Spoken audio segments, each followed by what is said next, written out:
وعلیکم دوستوں، میں ہوں کاشف قمر اور آپ موجود ہیں اسلامک نیٹ ورک پہ۔ دوستوں، اسلامک نیٹ ورک میں ہم مشکوٰۃ المصابیح کتاب کا مطالعہ کر رہے ہیں۔ تو اس میں چیپٹر ہے کتاب الصلاۃ، اور اس میں جو سب چیپٹر ہے وہ قنوت کا بیان۔ حدیث نمبر 1288۔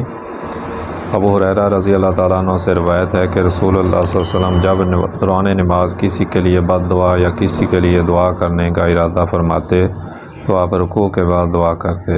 بس اوقات جب آپ سمیع اللہ لمن حمیدہ ربنا لک الحمد فرماتے تو پھر یوں دعا فرماتے: اے اللہ، ولید بن ولید، سلمہ بن ہشام اور عیاش بن ابی ربیعہ کفار کی قید سے رہائی عطا فرما کو، اے اللہ قبیلہ مضر کی سخت گرفت فرما، ان پر یوسف علیہ السلام کے دور جیسا قید مسلط فرما۔ آپ بلند آواز سے یہ دعا کیا کرتے تھے، اور بعض اوقات آپ صلی اللہ علیہ وسلم بعض نمازوں میں ایسے بھی کہا کرتے تھے: اے اللہ، عرب کے فلاں فلاں قبیلے پر لعنت فرما، حتیٰ کہ اللہ نے آیات نازل فرمائی کہ آپ کو اس معاملے میں کوئی اختیار حاصل نہیں ہے۔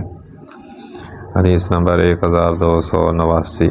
عاصم وول بیان کرتے ہیں کہ میں نے انس بن مالک سے نماز میں قنوت کے متعلق دریافت کیا کہ وہ رکوع سے پہلے تھا یا اس کے بعد۔ انہوں نے فرمایا رکوع سے پہلے تھا۔ رسول اللہ صلی اللہ علیہ وسلم نے فرض نماز میں رکوع کے بعد صرف ایک ماہ قنوت کیا، وہ اس لیے کہ آپ صلی اللہ علیہ وسلم نے 70 صحابہ کرام کو، جو کہ قرہ کے نام سے مشہور تھے، بھیجا تو انہیں شہید کر دیا گیا۔ رسول اللہ صلی اللہ علیہ وسلم نے رکوع کے بعد ایک ماہ تک قنوت کیا اور ان کے قاتلوں کے لیے بد دعا کرتے رہے۔ حدیث نمبر 1290۔ ابن عباس بیان کرتے ہیں کہ رسول اللہ صلی اللہ علیہ وسلم نے نماز ظہر، عصر، مغرب، عشاء اور فجر کی آخری رکعت میں رکوع کے بعد ایک ماہ تک مسلسل دعائے قنوت فرمائی۔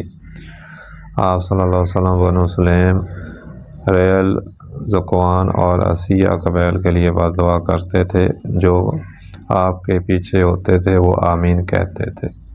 حدیث نمبر 1291۔ انس رضی اللہ تعالیٰ عنہ سے روایت ہے کہ نبی صلی اللہ علیہ وسلم نے ایک ماہ تک دعائے قنوت فرمائی، پھر اسے ترک کر دیا۔ حدیث نمبر 1292۔ ابو مالک اشجعی بیان کرتے ہیں کہ میں نے اپنے والد سے کہا: ابا جان، آپ نے رسول اللہ صلی اللہ علیہ وسلم، ابو بکر، عمر اور عثمان کے پیچھے مدینہ میں اور تقریباً 5 سال یہاں کوفہ میں علی کے پیچھے نمازیں پڑھی ہیں، کیا وہ قنوت کیا کرتے تھے؟ انہوں نے فرمایا: بیٹا، یہ مسلسل کرتے رہنا بدعت ہے۔ حدیث نمبر 1293۔ حسن بصری رحمۃ اللہ علیہ سے روایت ہے کہ عمر بن خطاب نے ان لوگوں کو ابی بن کعب کی امامت پر اکٹھا کیا، وہ انہیں 20 رات نماز تراویح پڑھایا کرتے تھے، پھر وہ صرف نصف باقی میں قنوت کرتے تھے، اور جب آخری 10 دن ہوتے تو وہ مسجد میں نہ آتے بلکہ گھر میں نماز تراویح پڑھتے تو نمازی کہتے: ابی رضی اللہ تعالیٰ عنہ بھاگ گئے۔ حدیث نمبر 1294۔ انس بن مالک سے قنوت کے متعلق دریافت کیا گیا تو انہوں نے فرمایا رسول اللہ صلی اللہ علیہ وسلم نے رکوع کے بعد قنوت کیا، اور ایک روایت میں ہے کہ رکوع سے پہلے بھی اور بعد میں بھی۔ حدیث کتاب الصلاۃ میں چیپٹر ہے ماہ رمضان کے قیام کا بیان۔ حدیث نمبر 1295۔ زید بن ثابت سے روایت ہے کہ نبی صلی اللہ علیہ وسلم نے مسجد میں چٹائی کا ایک حجرہ بنا لیا اور آپ نے چند راتیں اس میں نماز پڑھی، حتیٰ کہ لوگ زیادہ تعداد میں جمع ہو گئے۔ پھر ایک رات انہوں نے آپ کی آواز محسوس نہ کی اور انہوں نے گمان کیا کہ آپ سو چکے ہیں۔ کچھ لوگ کھانسنے لگے تاکہ آپ باہر تشریف لے آئیں۔ آپ صلی اللہ علیہ وسلم نے فرمایا: جو کچھ تم کرتے رہے میں نے اسے دیکھا، یہاں تک کہ مجھے اندیشہ ہوا کہ اسے تم پر فرض نہ کر دیا جائے، اور اگر تم پر فرض کر دی جاتی تو تم اس کا اہتمام نہ کر سکتے۔ لوگوں، اپنے گھروں میں نماز پڑھو، کیونکہ فرض نماز کے علاوہ آدمی کا گھر نماز پڑھنا افضل ہے۔ حدیث نمبر 1296۔ ابو ہریرہ بیان کرتے ہیں کہ رسول اللہ صلی اللہ علیہ وسلم کوئی قطعی حکم دیے بغیر قیام رمضان کی ترغیب دیا کرتے تھے۔ آپ صلی اللہ علیہ وسلم فرماتے تھے: جو شخص ایمان اور ثواب کی نیت سے رمضان کا قیام کرے تو اس کے سابقہ گناہ معاف کر دیے جاتے ہیں۔ پھر رسول اللہ صلی اللہ علیہ وسلم نے وفات پائی تو معاملہ اسی طرح تھا، پھر ابو بکر اور عمر کی خلافت کے شروع میں معاملہ اسی طرح تھا۔ حدیث نمبر 1297۔ جابر رضی اللہ تعالیٰ عنہ بیان کرتے ہیں کہ رسول اللہ صلی اللہ علیہ وسلم نے فرمایا: جب تم میں سے کوئی مسجد میں نماز ادا کرے تو اس کا کچھ حصہ نفل وغیرہ اپنے گھر میں بھی ادا کرے، کیونکہ اللہ اس کی نماز کی وجہ سے اس کے گھر میں خیر و برکت فرمائے گا۔ حدیث نمبر 1298۔ ابو ذر رضی اللہ تعالیٰ عنہ بیان کرتے ہیں کہ میں نے رسول اللہ صلی اللہ علیہ وسلم کے ساتھ روزے رکھے، آپ نے اس ماہ میں ہمیں تراویح نہ پڑھائی حتیٰ کہ 7 دن باقی رہ گئے تو آپ نے ہمیں تراویح پڑھائی حتیٰ کہ تہائی رات بیت گئی۔ جب چھٹی رات ہوئی تو آپ نے ہمیں تراویح نہ پڑھائی۔ جب 5ویں رات ہوئی تو آپ نے ہمیں تراویح پڑھائی حتیٰ کہ نصف شب بیت گئی۔ میں نے عرض کیا اللہ کے رسول کاش کہ آپ اس رات کے قیام کو بڑھا دیتے۔ آپ صلی اللہ علیہ وسلم نے فرمایا جب آدمی امام کے ساتھ نماز پڑھتا ہے حتیٰ کہ وہ فارغ ہوتا ہے تو اس کے لیے پوری رات کا ثواب لکھ دیا جاتا ہے۔ جب 4تھی رات آئی تو آپ نے ہمیں نماز تراویح نہ پڑھائی حتیٰ کہ تہائی رات باقی رہ گئی۔ جب 3ری رات آئی تو آپ نے اپنے اہل و عیال اور لوگوں کو اکٹھا کیا اور ہمیں نماز تراویح پڑھائی اور اتنا لمبا قیام فرمایا حتیٰ کہ ہمیں اپنی سحری فوت ہو جانے کا اندیشہ ہوا۔ راوی کہتے ہیں کہ میں نے کہا فلاں سے کیا مراد ہے تو فرمایا سحری۔ آپ صلی اللہ علیہ وسلم نے مہینے کے باقی ایام میں ہمیں تراویح نہ پڑھائی۔ ابو داؤد، ترمذی، نسائی، ابن ماجہ نے بھی اسی طرح روایت کیا، البتہ امام ترمذی نے آپ نے مہینے کے باقی ایام میں ہمیں تراویح نہیں پڑھائی کا ذکر کیا ہے۔ حدیث نمبر 1299۔ عائشہ رضی اللہ تعالیٰ عنہ بیان کرتی ہیں کہ میں نے ایک رات رسول اللہ صلی اللہ علیہ وسلم کو بستر پر نہ پایا۔ آپ اچانک بقیع قبرستان تشریف لے گئے۔ آپ صلی اللہ علیہ وسلم نے فرمایا کیا تمہیں اندیشہ تھا کہ اللہ اور اس کے رسول تم پر ظلم کریں گے؟ میں نے عرض کیا اللہ کے رسول میں نے سمجھا کہ آپ اپنی کسی زوجہ محترمہ کے پاس تشریف لے گئے ہیں۔ آپ صلی اللہ علیہ وسلم نے فرمایا اللہ تعالیٰ نصف شعبان کی رات آسمان دنیا پر نازل ہوتا ہے اور وہ اس رات کلب قبیلے کی بکریوں کے بالوں سے بھی زیادہ لوگوں کی مغفرت فرماتا ہے۔ ترمذی، ابن ماجہ اور رزین سے یہ اضافہ نقل ہے اللہ ایسے لوگوں کی مغفرت فرماتا ہے جو جہنم کے مستحق تھے۔ اور امام ترمذی نے فرمایا میں نے محمد یعنی امام بخاری کو اس حدیث کو ضعیف قرار دیتے ہوئے سنا ہے۔ حدیث نمبر 1300۔ زید بن ثابت بیان کرتے ہیں کہ رسول اللہ صلی اللہ علیہ وسلم نے فرمایا فرض نماز کے علاوہ آدمی کا اپنے گھر میں نماز پڑھنا میری اس مسجد میں نماز پڑھنے سے افضل ہے۔ حدیث نمبر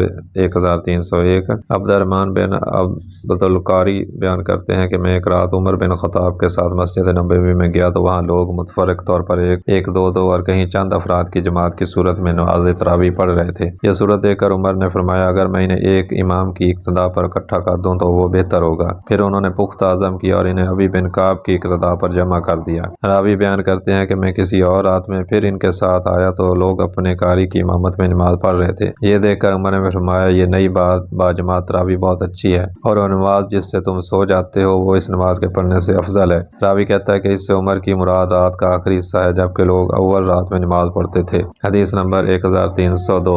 صاحب بن یزید رحمۃ اللہ بیان کرتے ہیں کہ عمر نے ابی بن کعب اور تمیم داری کو فرمایا کہ وہ لوگوں کو رمضان میں 11 رکعت نماز تراویح پڑھائیں۔ قاری ایک رکعت میں 200 آیات تلاوت کرتے تھے حتیٰ کہ ہم لمبے قیام کی وجہ سے لاٹھیوں کا سہارا لیا کرتے اور ہم طلوع فجر سے تھوڑا سا پہلے فارغ ہوتے تھے۔ حدیث نمبر 1303۔ ارج رحمۃ اللہ علیہ بیان کرتے کہ ہم نے رمضان میں ہر شخص کو کافروں پر لعنت کرتے ہوئے پایا اور قاری 8 رکعتوں میں سورہ بقرہ پڑھتے تھے اور جب وہ اسے 12 رکعتوں میں پڑھتے تو پھر لوگ اسے تخفیف سمجھتے تھے۔ حدیث نمبر 1304۔ عبداللہ بن ابی بکر بیان کرتے ہیں کہ میں نے اپنے والد کو بیان کرتے ہوئے سنا ہم رمضان میں تراویح سے اس وقت فارغ ہوا کرتے تھے کہ ہم سحری کے فوت ہو جانے اور فجر کے طلوع ہو جانے کے خوف کے پیش نظر خادموں کو کھانے کے متعلق جلدی کرنے کا حکم دیتے تھے۔ حدیث نمبر 1305۔ عائشہ رضی اللہ تعالیٰ نبی صلی اللہ علیہ وسلم سے روایت کرتی ہیں کہ آپ صلی اللہ علیہ وسلم نے فرمایا آپ جانتی ہیں کہ نصف شعبان کی رات میں کیا واقع ہوتا ہے؟ انہوں نے عرض کیا اللہ کے رسول اس میں کیا واقع ہوتا ہے؟ آپ صلی اللہ علیہ وسلم نے فرمایا اس سال پیدا ہونے والے